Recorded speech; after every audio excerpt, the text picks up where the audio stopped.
Hey Gravity Formers, it's Monday, December 11th. End of the year updates are here, some clips from the summit, and a bit of a holiday break. It's Breakdown, a Gravity Forms podcast.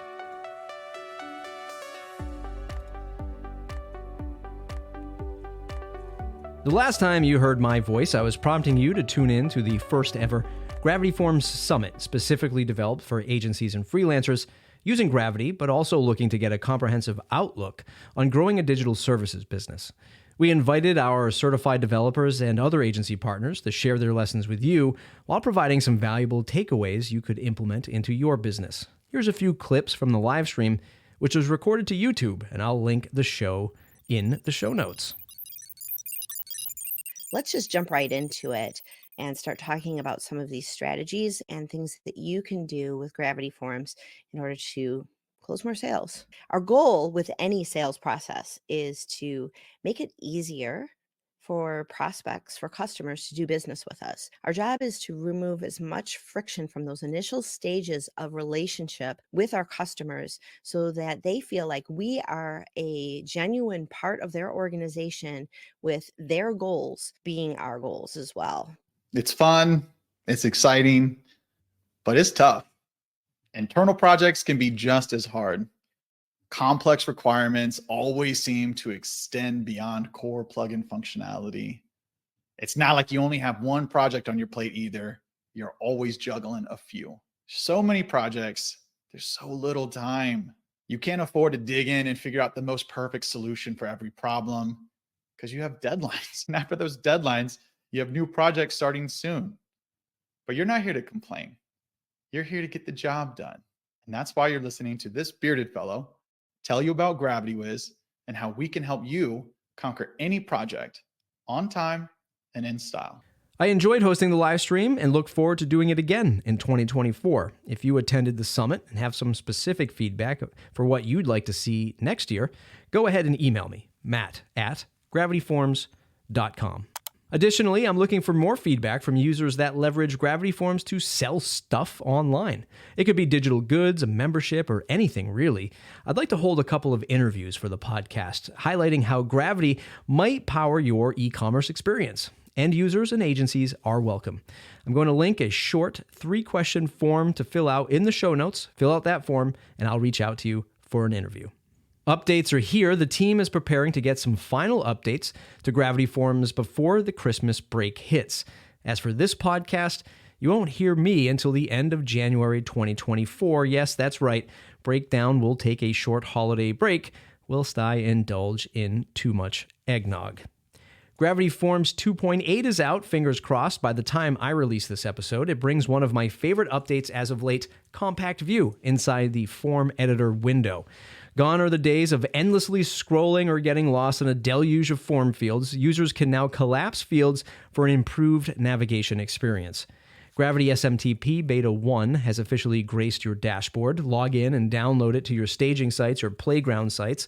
I don't recommend you use it on a production-ready site yet, unless you plan on sending us lots of feedback. Gravity SMTP will help you effectively and safely deliver emails leaving your WordPress website, whether it's your forms notification emails or your user password modification notice. Delivering emails is important to your business, and we're ramping up to help you with that experience, especially when you're using the Gravity Forms plugin. 2024 is going to be a great year for Gravity Forms, and we're happy to have you here with us. But we're not done with that holiday cheer either. We've got a range of updates to your favorite add-ons here at Gravity Forms. Here's a list of updates that you might have missed. ConvertKit 1.0 was released. Stripe 5.3 and possibly 5.4 today was also released. Turnstile 1.1 if you're looking for a CAPTCHA alternative. Chained Selects 1.7, Conversational Forms 1.2, Polls 4.2, and PayPal Checkout 3.0. Make sure you're running the latest and greatest of those add-ons above. And if you want to be the first in line to try out our new beta downloads, join the beta program at gravityforms.com/beta. In our behind-the-scenes segment here at Gravity Forms, I'm interviewing veteran support engineer Chris Hajer. I joke that he's been here so long that Gravity Forms built the office around him, and that was almost the case. If you ever had the pleasure to meet Chris through your support portal, you know how dedicated he is to solving Gravity Form issues and helping you, our beloved customer. So let's go behind the scenes of support with Chris. Hope you enjoy this interview segment, and I'll see you in the new year.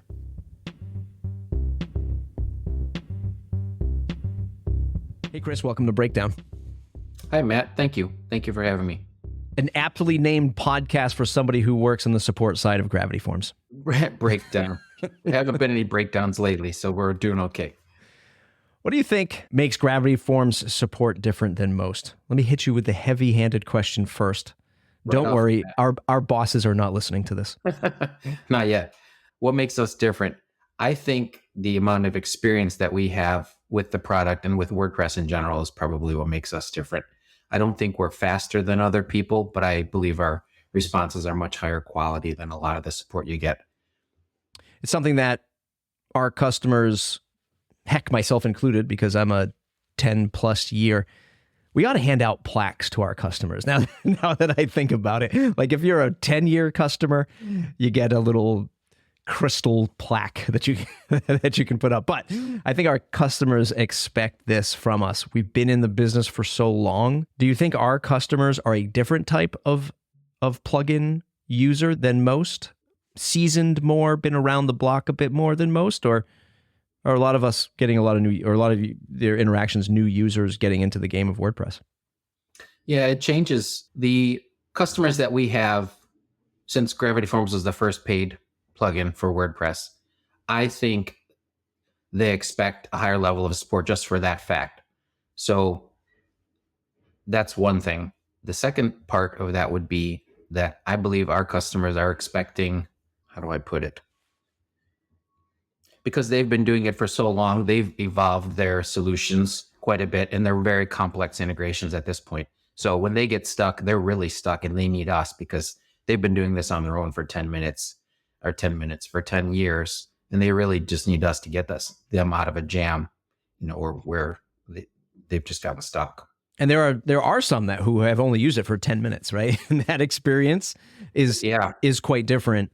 What do you wish maybe WordPress, the software, did differently, if anything, that made that experience a little bit better for that 10-minute person? Hey, I just got this thing. I was at this meetup and somebody said, you got to use Gravity Forms. It's the best. It's the most trusted. But they're really wrestling with WordPress itself. Do you have a feeling you wake up to every day? Man, I wish WordPress just did this instead. I don't actually with WordPress. I think it's not a cohesive experience. You install WordPress, you're faced with the dashboard. You don't know what to do from there necessarily. So I don't focus too much on that, but I do focus on, what our customers see with Gravity Forms. And we've added the installation wizard a couple major versions back, which is a big leap forward. So you get a screen right off the bat, you enter your key, answer a few questions, and now you've got form templates to start right away just by clicking. So I think it's much easier now than it used to be.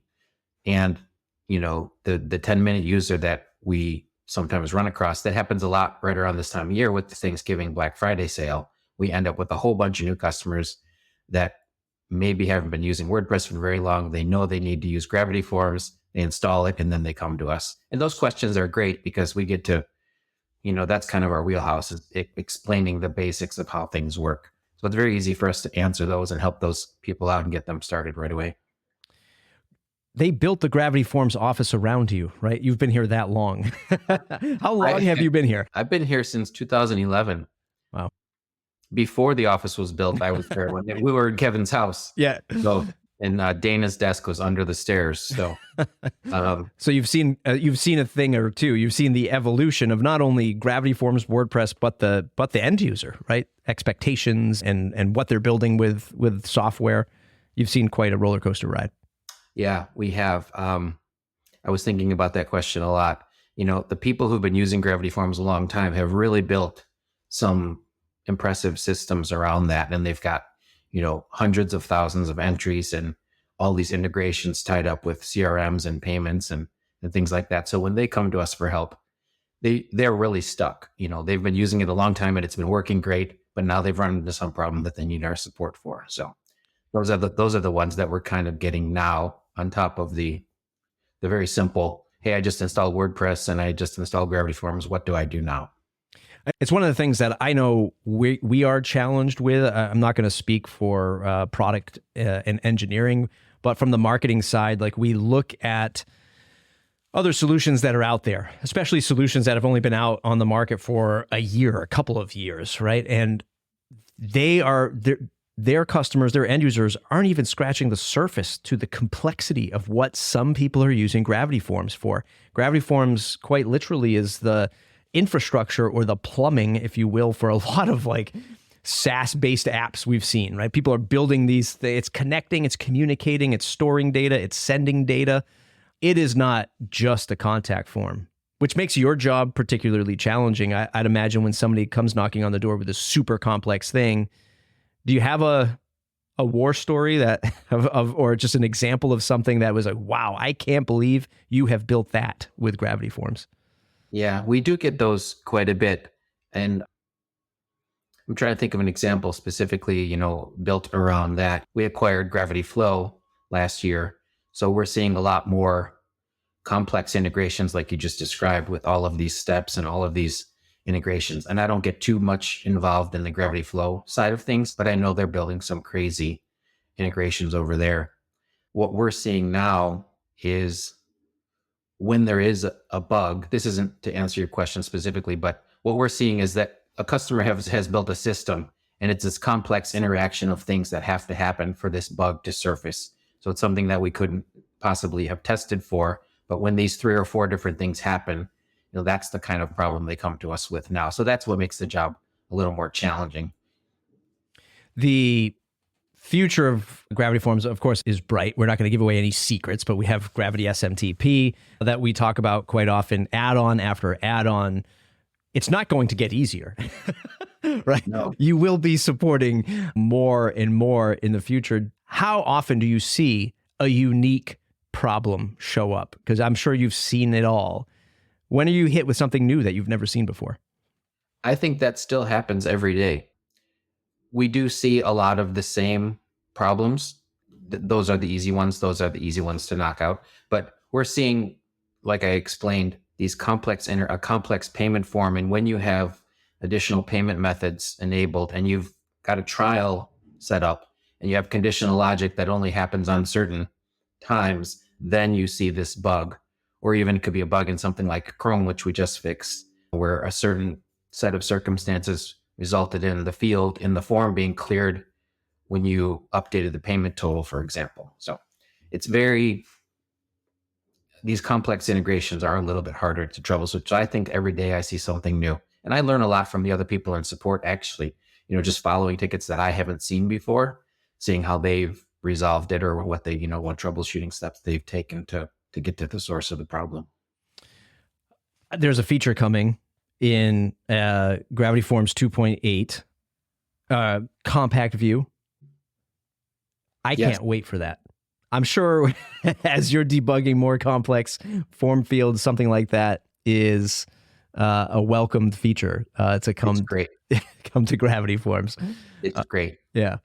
We have a customer that, talking about these longtime customers, we have a customer that has a personal license from probably 10 years ago, have this complex form. They're in your area, actually, on the East Coast. And they have this super complex form. Everything's arranged into columns. There's conditional logic. They're editing the form all the time. In this compact view, I sent them a copy of the beta release before it came out. And they're like, this is great. This is definitely addressed some of the issues we were having with editing these gigantic forms, which were very messy. So that, for me, that's the biggest feature in 2.8 that I'm looking forward to. Do you have a favorite add-on to work with? Something that, somebody comes through and says, I'm trying to make these custom post types. And you're like, I know this one really. This is my favorite one to work in. Like, this is my zone. Do you have one? Yeah, the CRM add-ons, all of them, and the Zapier add-on, those are probably my favorite because you can manipulate the data that Gravity Forms has collected and modify it in some other way before sending it to that service. So any of our add-ons allow for that, but those specifically I like taking that information. Like Constant Contact may need a date in a specific format, and we collect in a different format. So we can give them the filter that they need to modify that before they send it to the service. So I prefer those. We have a Slack channel for support. We have many Slack channels, and I often see folks from our support team like post, customers saying like, "Oh, I really appreciated that help. We couldn't have done this without you," kind of thing.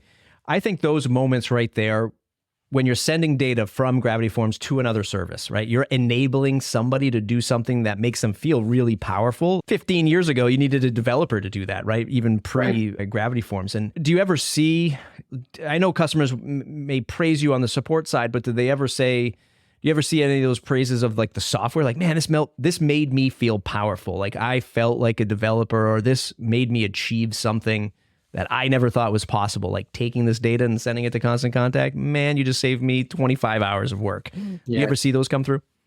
We don't get that comment very often, but we do see that, where especially when Zapier was introduced and we introduced our Zapier add-on, just how it enabled you to integrate the data you collect on your site with any service you wanted to, really. And then Zapier has improved, and they actually have an AI tool now where you can kind of just type in what you want and it will create the Zap for you, which, for add-ons that don't exist in Gravity Forms, you can use Zapier to connect to all these additional services. So I think that's the one that makes us feel most powerful, and Gravity Forms feel most powerful, because you can send your data anywhere at that point. Chris, thanks for hanging out today. Folks who are listening, sometimes you might get a reply from Chris, and I'm sure you enjoy it. Hopefully, I'm sure you enjoy it. If you're listening to this episode right now and you're working through an issue with Chris, say thanks. All right. All right, Chris. Thanks a lot. Thanks, Matt.